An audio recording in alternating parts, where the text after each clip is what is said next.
महज एक फॉर्मेलिटी है? मैं समझता हूँ कि 2047 को और 2024 दोनों को मिक्सअप नहीं करना चाहिए, दो अलग चीज़ें हैं।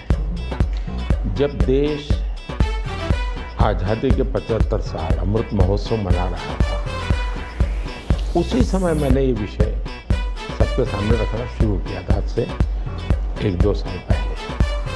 और मैं ये कहता था कि 2047 देश की आज़ादी के 100 साल होंगे। स्वाभाविक रूप से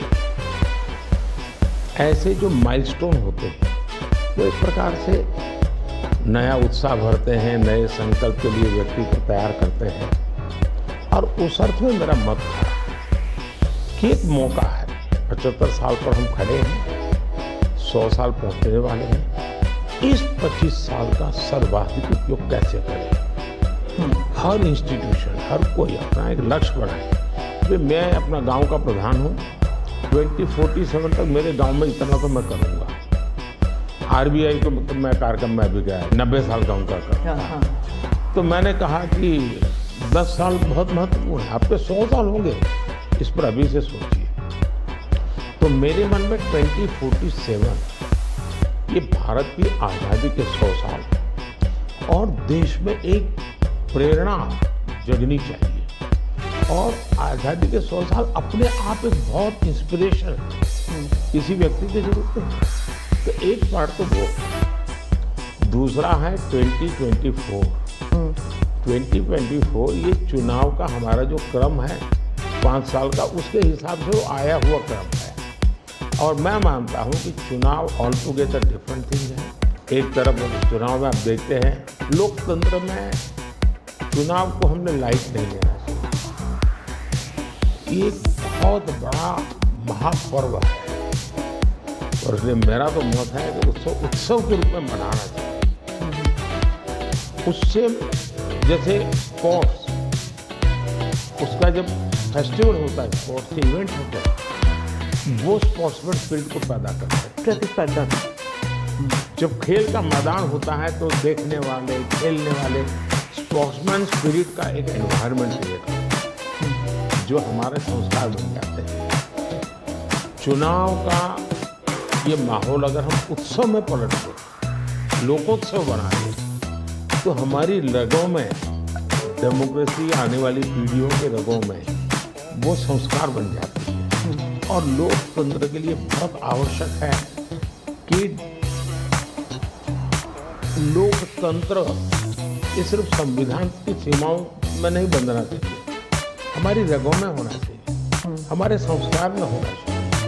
और उस अर्थ में मैं 2024 को देखता हूँ।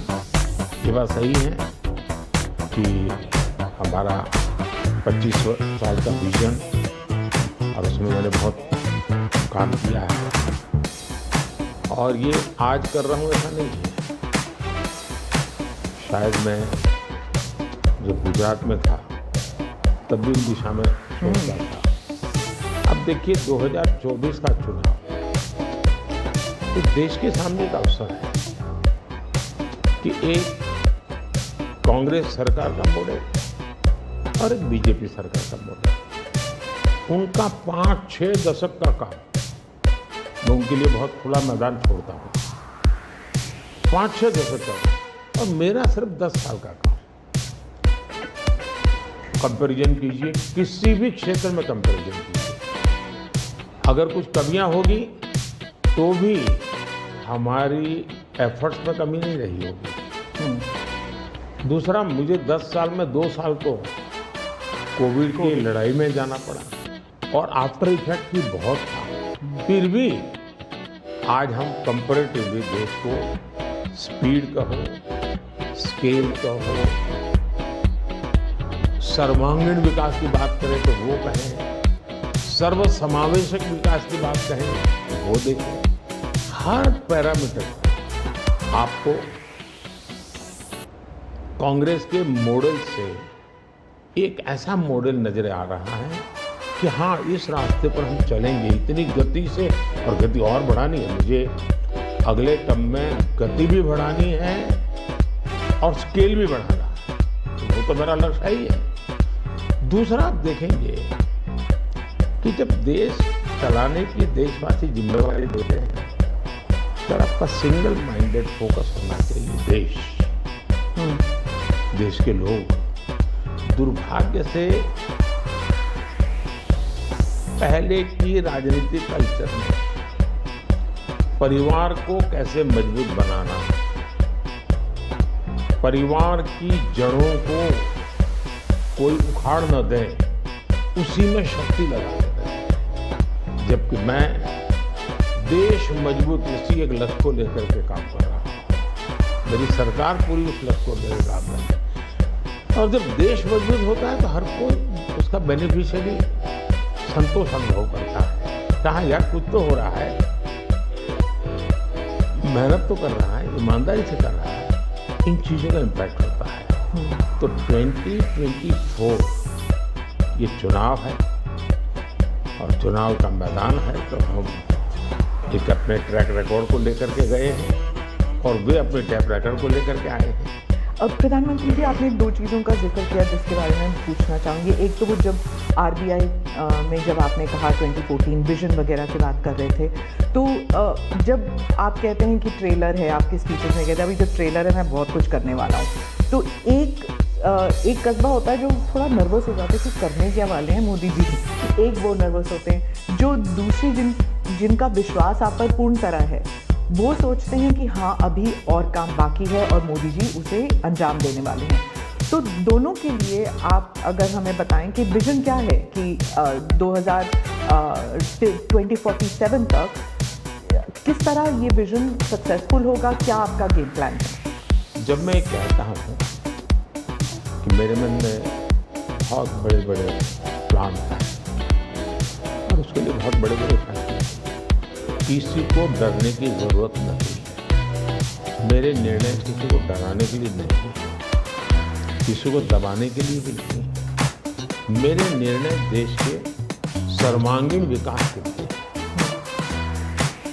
जन कल्याण के लिए, देश के युवाओं के एस्पिरेशंस को मैं देर करना नहीं चाहता, मैं समय बिगाड़ना नहीं चाहता। उस अर्थ में मैं कह रहा हूं। दूसरी बात है, ज़्यादातर सरकारों का स्वभाव होता है ये मिजाज में रहते हैं हमने तो सब कुछ कर लिया, हम तो सब कुछ करते हैं।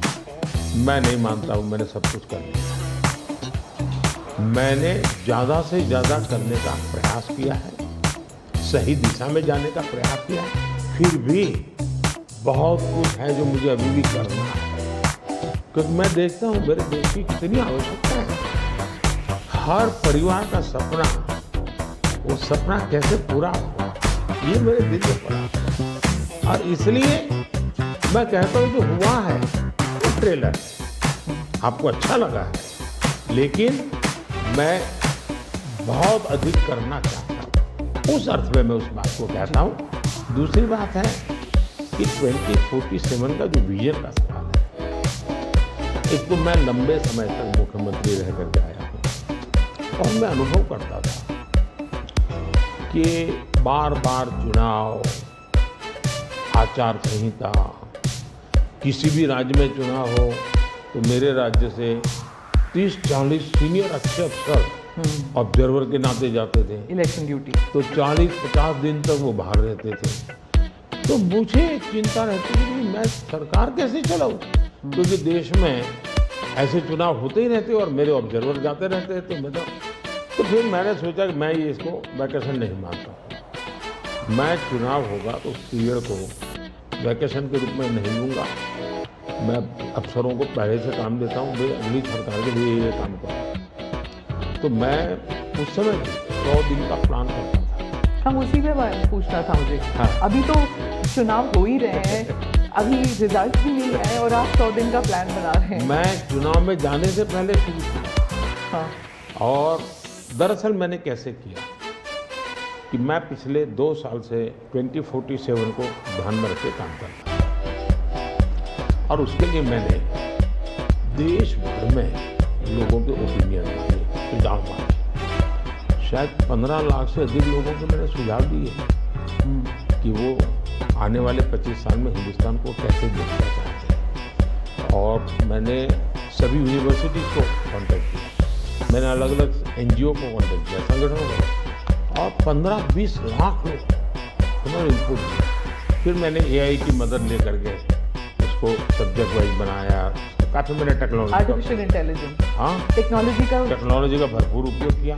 ओके। मैंने हर विभाग में अफसरों की एक डेडिकेटेड टीम बनाई कि भाई इस पर काम कीजिए, कैसे हो सकता है अगले टर्म के लिए 25 साल की। और फिर मैंने खुद ने उनके साथ बैठा, प्रेजेंटेशन दिए 2-2, 2.5 घंटे, और मेरा विजन के अनुरूप क्या चीज़ें हैं, कौन सी चीज़ें डुएबल हैं, कौन सी चीज़ें डुएबल नहीं। थोड़ा सा ट्रेलर बता सकते हैं? उसको मैं ऐसा है कि आचार संहिता चल रही है, मैं अभी अगर इन चीज़ों को बताऊंगा तो शायद कोई इसको गलत अर्थ में ले लेगा, तो मैं उसमें फंसना नहीं चाहता हूँ जी। लेकिन इसमें कुछ छुपा हुआ नहीं है, मिल ही जाएगा।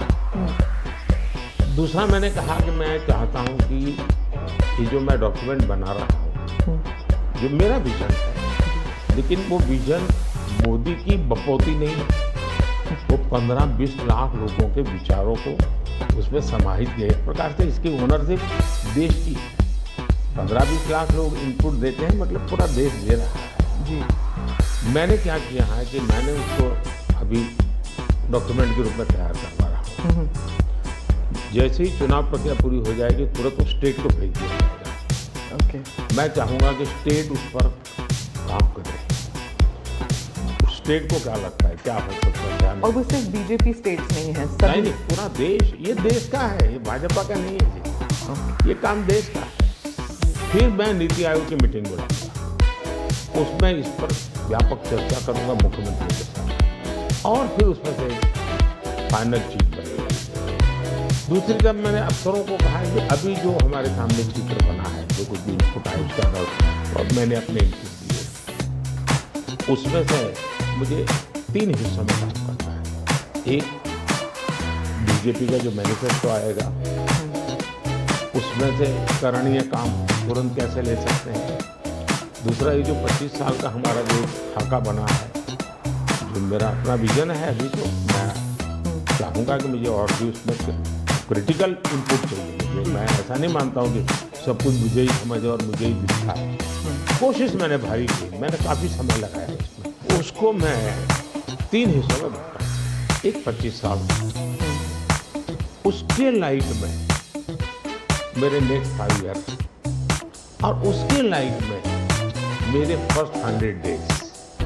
तो इस प्रकार से मैंने पूरा डिजाइन बना, अफसरों को काम पे लगा दिया है, क्योंकि मैं 1 मिनट भी खवाना नहीं चाहता। अब आपको याद हो 2019 में बहुत कम लोगों को ध्यान रहता है, उस समय भी मैंने 100 दिन का काम दे करके चुनाव के मैदान में गया था, और जब वापस आया आर्टिकल 370 100 दिन में मैंने कर दिया।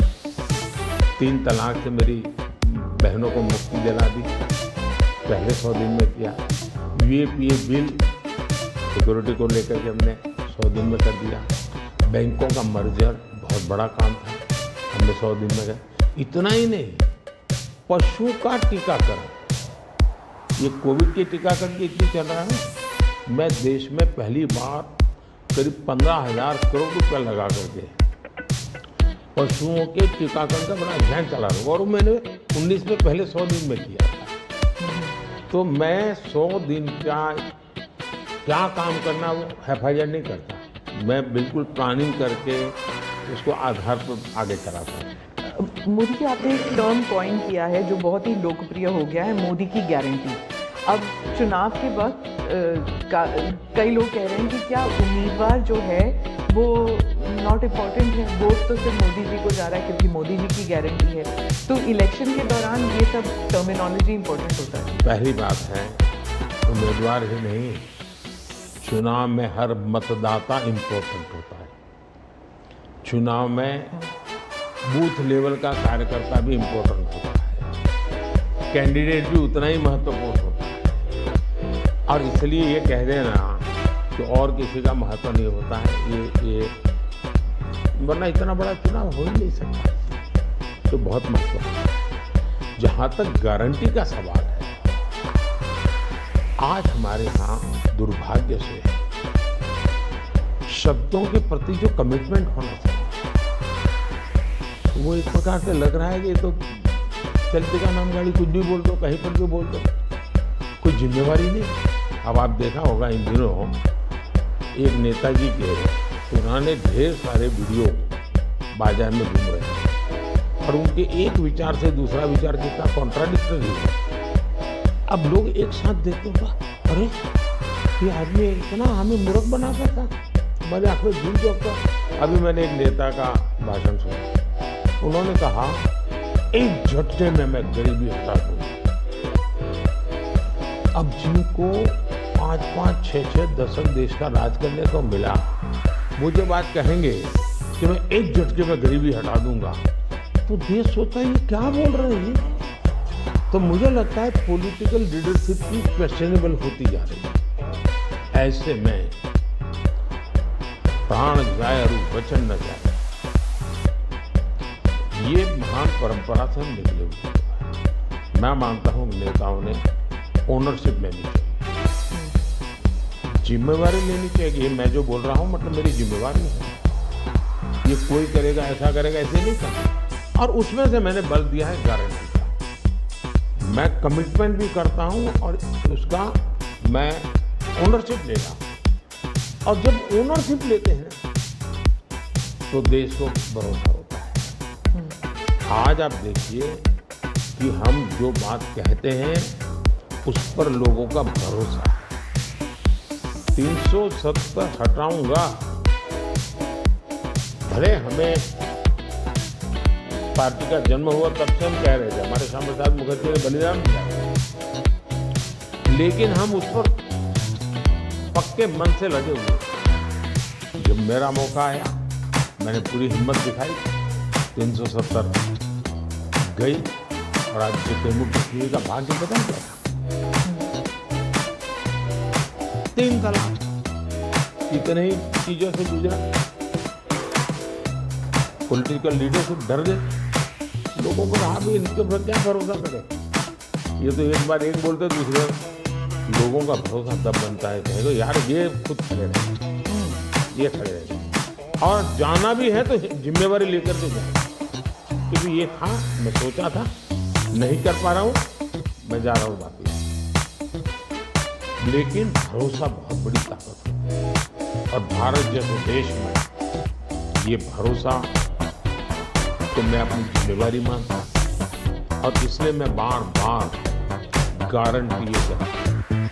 मोदी जी, आप भरोसे की बात करते हैं, जब भी हमारे कैमरा टीम जहाँ भी जाते हैं वो सब यही कहते हैं कि जो मतदाता हो या कैंडिडेट हो वो सब यही बात करते हैं, मोदी पर भरोसा।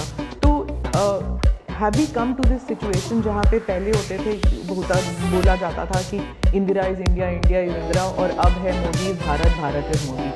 क्या उस लेवल पर पहुँच गए हैं? ऐसा है कि देश ये कहता है और जो मैं खुद भी फील करता हूँ कि ये माँ भारती का बेटा है, ये माँ भारती का संतान है। उससे ज़्यादा न लोग मुझे मेरे लिए सोचते हैं, न ही मेरे लिए बोलते हैं। भारत माँ का संतान है, माँ की सेवा कर रहा है, तो इतना ही बहुत। मैं राम मंदिर प्राण प्रतिष्ठा की बात करती हूँ। इसको एक राजनीतिक रंग नहीं चढ़ना चाहिए था, लेकिन हो गया है। और जब इलेक्शंस आ गए हैं तो फिर चाहे ऑपोजिशन हो या बीजेपी हो, एक दूसरे पर आरोप लगाते हैं, तुम पापी तुम पापी। कांग्रेस कहती है कि इसका राजनीतिकरण बीजेपी ने किया इसलिए वो पापी है। बीजेपी कहती है कि न्योता देने के बावजूद आप प्राण प्रतिष्ठा में आए नहीं, इसलिए आप पापी हैं। तो इसे आप कैसे देखते हैं? पहली बात है कि इसका राजनीतिकरण किसने किया,